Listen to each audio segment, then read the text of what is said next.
Vlog. And for today's vlog mga chong ay sisimulan na nga natin yung ating Suzuki GT110 Cafe Racer build. So yun, Happy New Year nga pala. And ito pa lang yung mga pyesa natin ngayon, itong mga bakal natin. Kaya yan, ito lang muna ang tatrabawin natin sa ngayon. So explain ko sa inyo yung mga gagawin natin dito. So gusto ko pa rin kasi ma-retain itong seat cowl at yung seat mga chong. So sobrang dami kasing memories na nabuo natin kasama tong GT natin mga chong. Andyan yung first ride natin, mga rides natin nung kasama ko pa yung partner ko. Talagang sobrang dami ko napuntahan gamit tong motor na to. Kaya napaka-memorable niya. Kaya every once in a while mga chong, gusto ko pa rin makita siya ng stock look na kung ano siya dati. Kaya yun, medyo magiging tricky itong build natin na to dahil nga i-retain natin yung seat cowl and yung stock seat. So yung rear fender wala na, alisin na natin yan. So itong seat and yung seat cowl na lang ang magiging stock dito once na na-bend na natin siya. So yun, kakalasin ko lang muna yung swing arm natin mga chong, and then yun, game time na. So yun, lumipat muna tayo sa bodega mga chong dahil nga naambon. And yan, kakalasin ko na yung swing arm, and dito na papakita yung process mga chong para hindi na masyadong maba tong video natin. And yan, natanggal ko na nga yung swing arm mga chong. So sa ibabaw, ang kinis niya, makinis pa siya mga chong. Pero nilipat natin sa ilalim, grabe na pala yung rust and mga butas, may butas-butas na rin pala tong swing arm natin. So yan, may kita yung butas na siya dyan, and mas malaki yung butas dito sa kabilang side, no?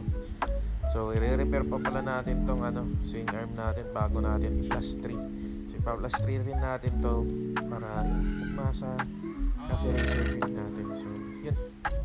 So bali ito nga pala yung gagamitin natin mga tubo para dun sa plus 3 na gagawin natin. So meron tayong 1 na tubo and 3/4.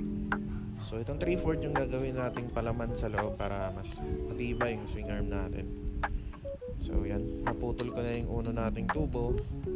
And yan, sukatin natin. So yan, nasa 75mm siya. Dapat 76 to, pero yun, naputol ko na kaya okay na yan.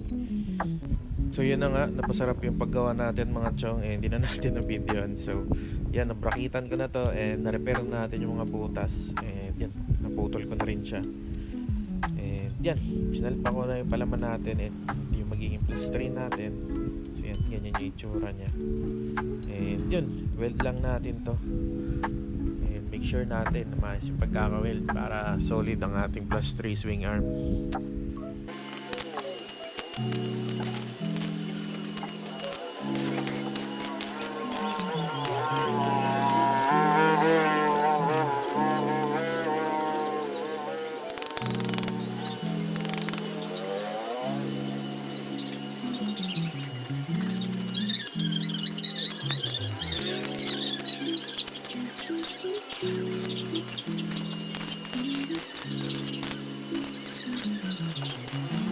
And yan mga chong, tapos na natin ma-full weld itong plus 3 swing arm natin.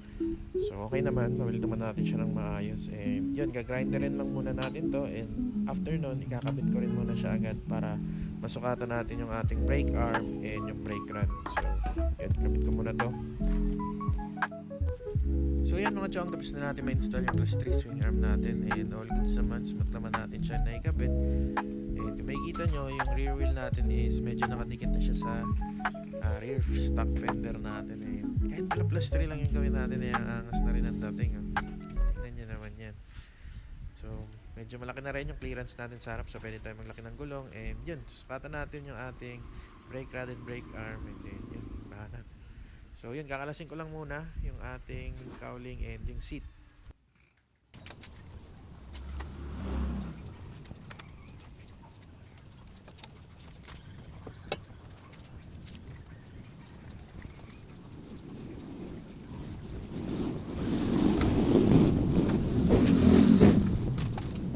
So after natin matanggal yung seat and yung seat cowl and yung fender, yun na yung look niya.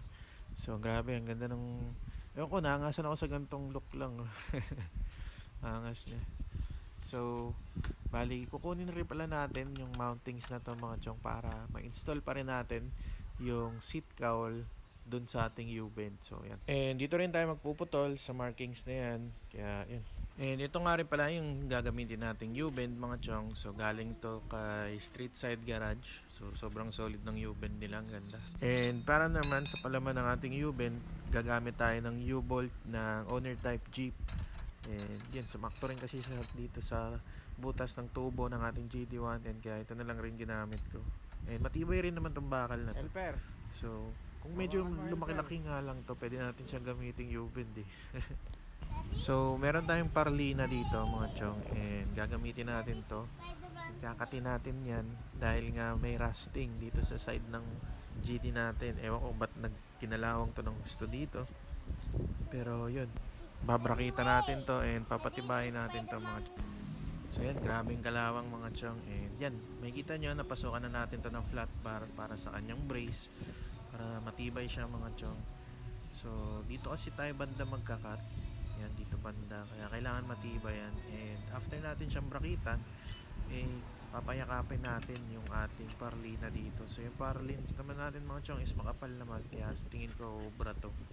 Wala kasi tayo mga plain sheet or ano pa bang bakal na tutugma dito na pwede nating magamit. Kaya yan, parlins gaming muna tayo. So, gagalingan na lang natin, titibayan na lang natin to para sure na hindi siya bibigay.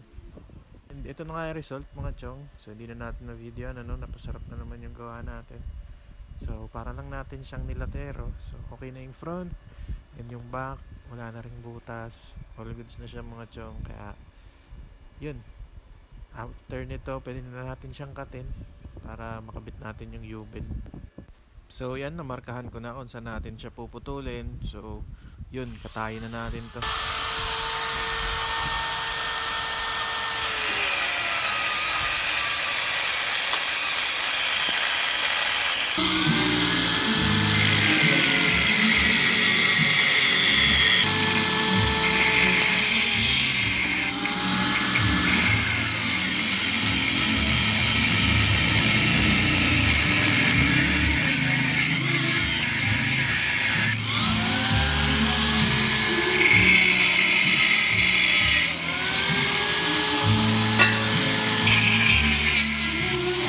So yan mga chong, naputol ko na yung chassis natin. So next ko naman gagawin is i-weld ko rin tong mga part na to para mas matibay ang ating chassis bago natin isalpak yung U-bend natin. And naputol ko na rin yung U-bolt na gagamitin nating palaman para dun sa ating U-bend.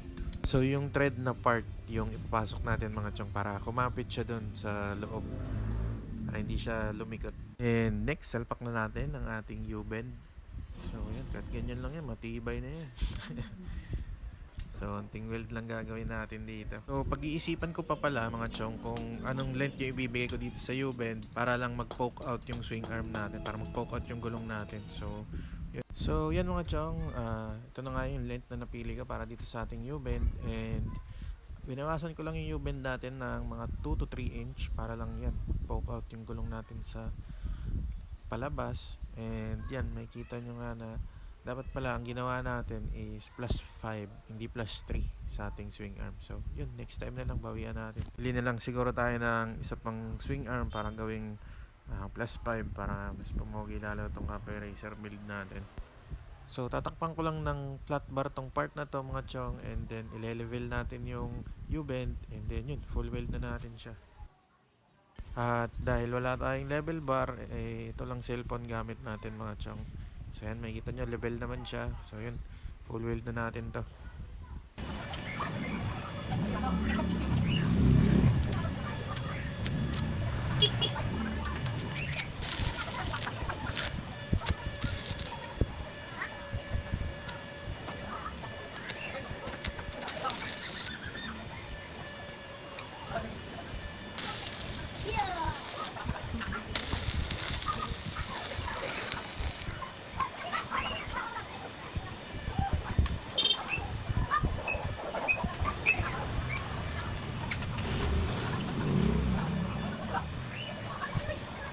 And after natin ma-weld yung U-bend natin, is trend test agad natin. Tingnan natin kung bibitaw ba agad tong U-bend na to.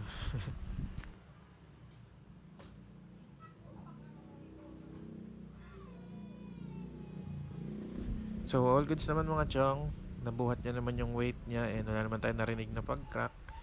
Kaya yun, all goods yung pag weld natin sa ating U-bend. So yun, i-grinder ko lang to, lilinisin lang natin, and then yun, papahinga na rin tayo dahil gabi na. So bukas ulit natin to babakbakan. Okay na, tibay naman ang ating U-bend. So yun mga chong, balik sa build na nga tayo ulit. So nagpahinga tayo ng isang araw mga chong. And yun, medyo naambunan tong motor natin. May kita nyo, kinalawang agad yung swing arm natin. Kaya yun, bakbak na ulit tayo. So ngayon pala mga chong is kukunin na natin yung mountings nitong ating seat cowl para malalatag na natin yung magiging forma ng seat na gagawin natin. So puputulin ko tong mga mountings na to, and then gagawa natin siya ng panibagong holder. And also gagawin na rin natin yung ating brake arm and yung brake rod. So dadagdagan rin natin ng +3 yung mga yun. Kaya yun, let's go, gawin na natin to. So yun, hindi ko na naman nakunan, pero yun, naputol ko na yung bracket ng ating seat cowl. And yun, next natin yung brake arm naman. And yan, tapos ko na rin ma+3 itong brake arm natin. So yan, papalis na natin to. So yan, back to bodega tayo ulit dahil lumambon. And yun, nakabit ko na rin yung brake arm. So next na natin is yun, yung brake rod, pa+3 na natin. So bali, dito lang tayo kukuha ng pangdagdag natin sa +3 brake rod natin mga chong. And also dumating na yung handlebar natin mga chong. So yan yung gagamitin nating handlebar, Clubman. And dumating na rin yung iba pa nating parts, yung gagamitin nating headlight and yung LED strip light na gagamitin natin para sa ating brake light. At meron rin tayong fiber mat and resin para sa gagawin nating fiberglass seat pan dito sa ating Cafe Racer build mga chong. So medyo excited akong gamitin tong materials na to dahil first time kong gumamit ng ganito. Kaya yun, +3 muna natin yung ating brake rod.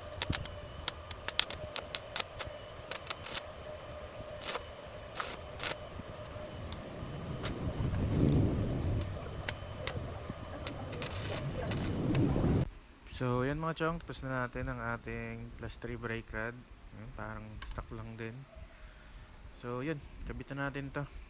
And yan, nakabitan natin ang ating +3 brake rod, brake arm, and yung swing arm. Yan, all goods na tayo lahat yan. So next naman natin is yung seat. Yan. So babalutan natin ng cling wrap yung ating gas tank and yung ating U-bend.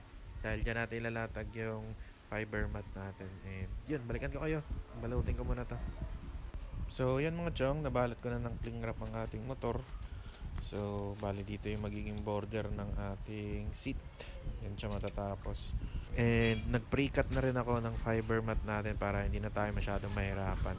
So ito pala yung gagamitin nating resin mga chong. Bali in order lang natin to sa Shopee. So bali isang set to. So ilang kilo lang ata ng fiber mat yung binigay sa atin. And sana magkasya siya. Sa mixture naman mga chong ng resin natin is 1% or 2% lang ng hardener yung hinalo ko dito. So yun, latag na natin. So baka may magtanong bakit hindi na lang tayo mag aftermarket na seat. So ang sagot ko dyan mga chong is mas maganda kasi yung ganito na fiberglass yung gagamitin natin dahil mas tailored siya sa motor natin. And mostly kasi nakikita ko sa mga aftermarket seats may gap siya between sa tank and sa seat. So ayoko nang ganun, kaya ito yung ginamit natin. And yan mga chong, tapos na yung first layer natin. So yan, patuyuin lang natin to and balikan natin bukas. Yan mga chong, ilang araw na yung nakalipas and rock solid na ang ating seat pan. Pero yun, kinulang siya kasi 2 layer pa lang ginawa natin dito. Kaya bumili pa tayo ng isang set dahil yung isa natin, yung resin na ubos na. Pero yung fiber, kaya yun, papatungan ko pa ito ng mga 2 pang layer. Yan, all goods.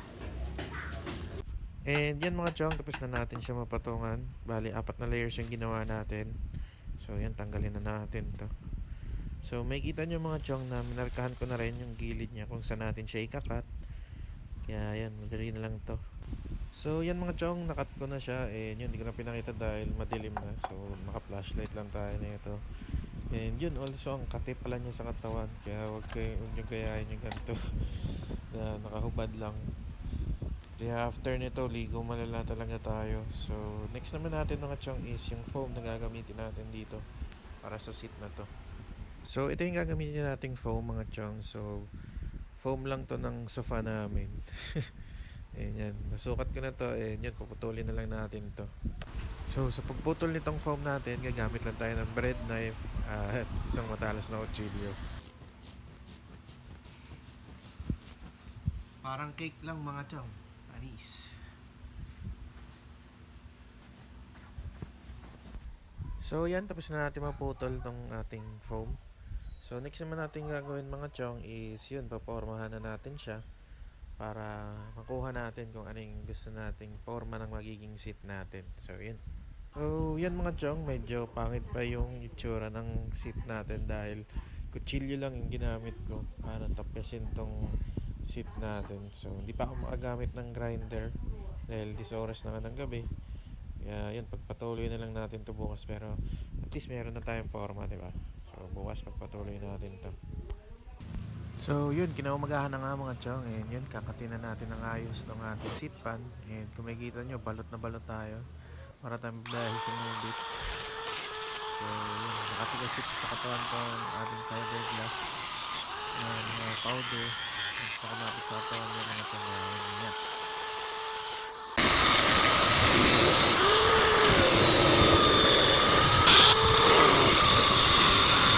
So after natin maputol yung ating seat pan, so next naman natin is yung ating foam. So yan, nag-grinderin na natin to dahil kagabi nga hindi natin naayos to ng tabas. Napormahan lang natin siya ng kakaunti. So yan yung itsura ng ating first pass mga chong. So pipinuhin pa natin to dahil hindi pa to yung final form na gusto ko. So yan, tatabasin pa natin to ulit. So, ito na yung second pass natin mga chong. Medyo nakuha na natin yung form na gusto ko. Pero meron pang onti-onti pa. Dahil iniisip ko pa kung gaano kalaking hump yung iiwan ko dito sa likod ng seat natin. At yun, bubuo na rin tayo ng magiging holder ng ating cowling. So, i-weld ko to na magkabila ng ganyan para makabit natin yung seat cowling natin. Yun, lipat muna tayo dito sa ating magiging bracket, magiging holder nitong seat natin mga chong. So, yan, nagputol na ako ng flat bar and yun, i-weld natin to and butasan natin para dito natin ikakabit yung seat.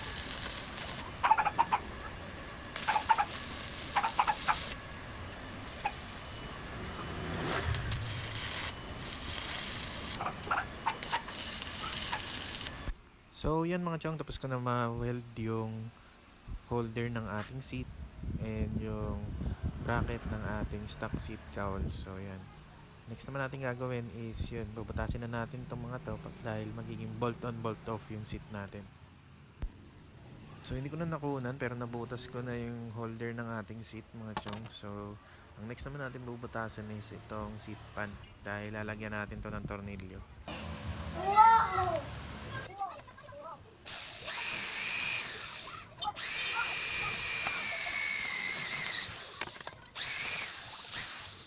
So ito nga yung gagamitin kong bolt mga chong para ma-hold tong ating seat. So yan yung tsura niya. So flat yung dulo niya kaya talagang ma-hold niya ng husto yung seat natin ito. After nun, lalagyan natin ng epoxy to and fiberglass ulit para hindi na gumalaw tong tornilyo na to once na nagsisikip luwag tayo. So tamang hanap na nga lang rin ako ng pangalawang bolt para dun sa pangalawang hole natin mga chong. And after ko malagay yung bolt and nuts niya mga chong, ilalagyan na natin ng epoxy itong ating mga tornilyo para hindi nga sila gagalaw. And papatungan natin sila ng fiberglass after. So yan mga chong, na-finalize ko na yung seat natin and nakuha ko na yung form na gusto ko. So yan, makikita nyo, all goods na ako dito. So medyo manipis nga lang siya pero yan, all goods na to para sa akin. And yung mga bolts ng ating seat, ayan, makikita nyo, naka-epoxy na yan and pinatungan ko na rin ng fiberglass yan.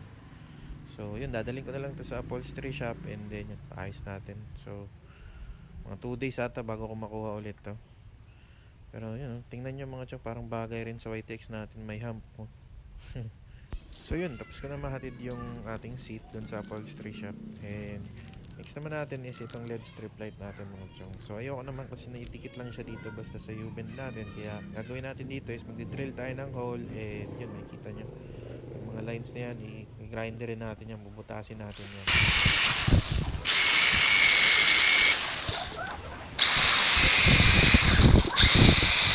So yan mga chong, nabutas ko na yung ating U-bend. So yan, di ko nga lang napantay pero ayos na yan. So next natin, grinderin na natin to.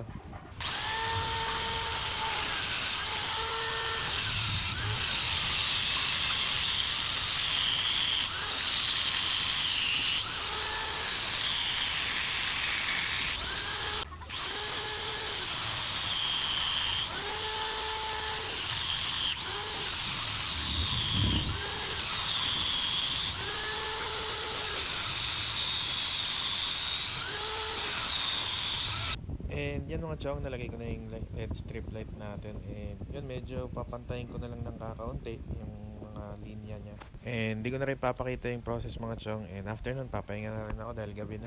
So yan mga chong, inaumagahan na. And yun, kakatas ko lang i-wire brush tong ating swing arm. And yun, pipinturahan ko na siya ng ating primer. Ang malakasang Bossni. Bossni baka naman. Mga 2 to 3 coats lang gagawin ko dito mga chong. So yun, na-primeran ko na rin pala tong U-bend natin. Kaya yun, itiman ko na to. So Bossni rin gamit natin dyan.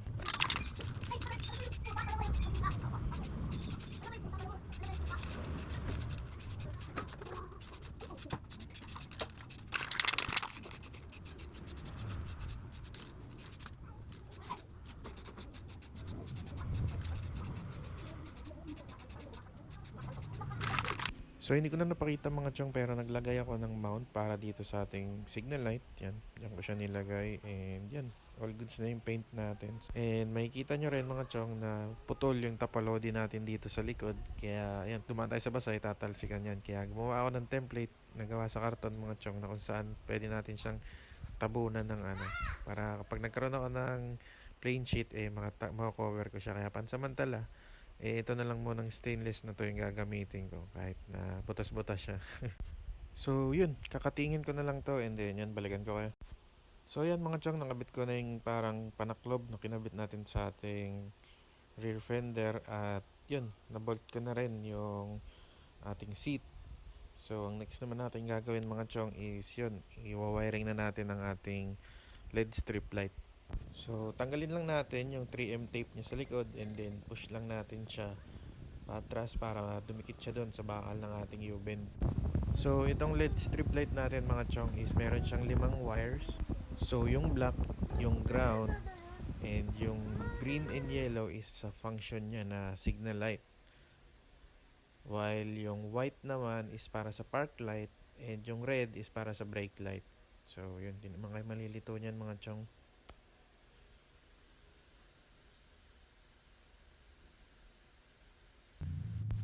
So yan mga chong, natap ko na sila diyan sa mga wires na dapat nilang pagtapan dun sa ating park light, brake light, and yung mga signals natin. So yan, all goods na to. Pwede na natin i-try.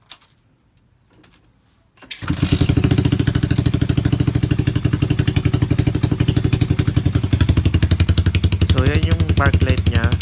And then ito naman yung brake light. And ito naman yung signal light function nya.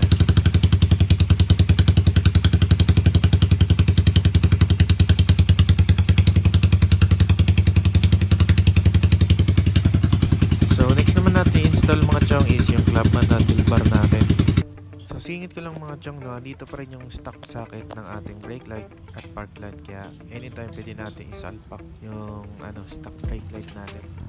So next is kakalasin ko lang tong si handlebar natin mga chong. And need ko rin pala butasan tong natin, club mat handlebar, dahil dyan natin papadaanin yung wirings ng ating bar and signals. Sige, mag-talk ka.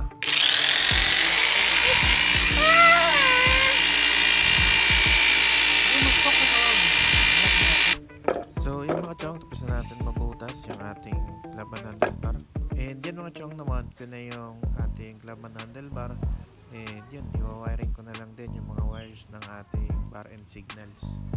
So next ko namang i-install mga chong is yung halo headlight natin. So bali, gagawan ko to ng hiwalay na vlog mga chong, para mabigyan ko kayo ng full in-depth kung paano to install at kung ano yung honest feedback ko dito.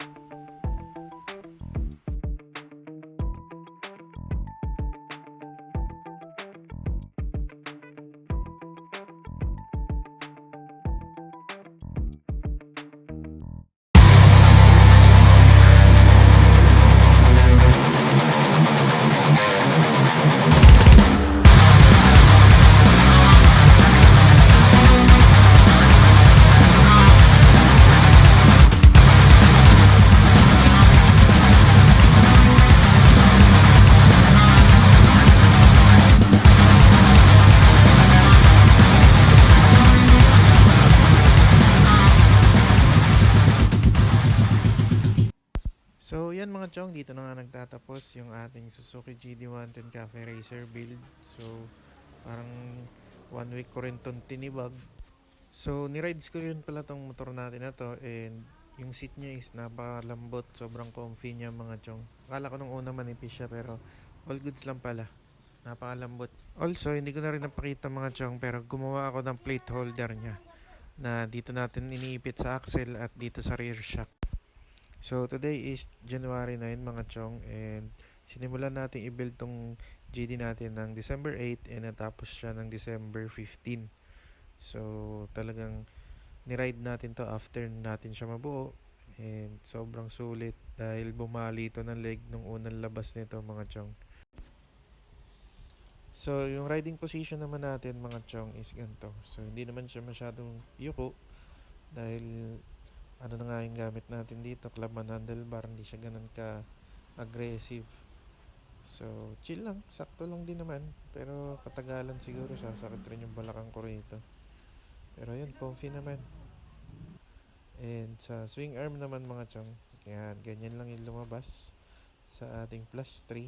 So yun nga, bibili na lang ako ng panibagong swing arm para gagawin natin plus 5 para lumabas talaga yan. Pero soon na yun. So sa functions naman ng brake light, okay na tayo. Function naman sila lahat. Yan, signal light. Yan.